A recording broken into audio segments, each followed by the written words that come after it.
રામ રામ મિત્રો. આપણે ગુજરાતીઓ ક્યાંય પાછા ના પડે. કોઈ પણ વસ્તુ હોય ને એનો ફાયદો ઉઠાવ્યા વગર રહીએ જ નહીં. તે કેમ કહું છું ખબર છે? આજ અમારી સાથે પણ એવું જ થયું.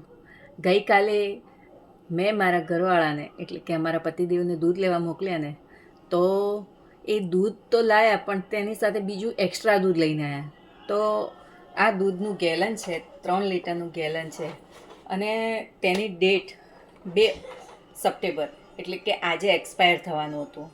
તો તે આ એક્સ્ટ્રા પણ લઈને આવ્યા. અને જ્યારે આ લેતા હતા ને ત્યારે એ સ્ટોરની લેડીએ કીધું, આ તો એક્સપાયર થાય છે, કેમ લે છે?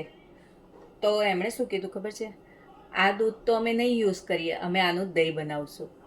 તો અમે એવા આ 3 લીટરના આ 1 ગેલનમાંથી આટલું દહીં બનાવ્યું છે. તો કર્યો ને ઉપયોગ. આપણે કોઈ પણ વસ્તુ વેસ્ટ ના જવા દઈએ. અને આ અમને પડ્યું 50%. તો ફાયદો ઉઠાવ્યો કે નહીં? આવા તમે ફાયદા ઉઠાવો છો કે નથી ઉઠાવતા? ઉઠાવતા હોય તો કમેન્ટ કરજો, અને વાત ગમી હોય તો લાઈક કરજો અને શેર કરજો. ધન્યવાદ.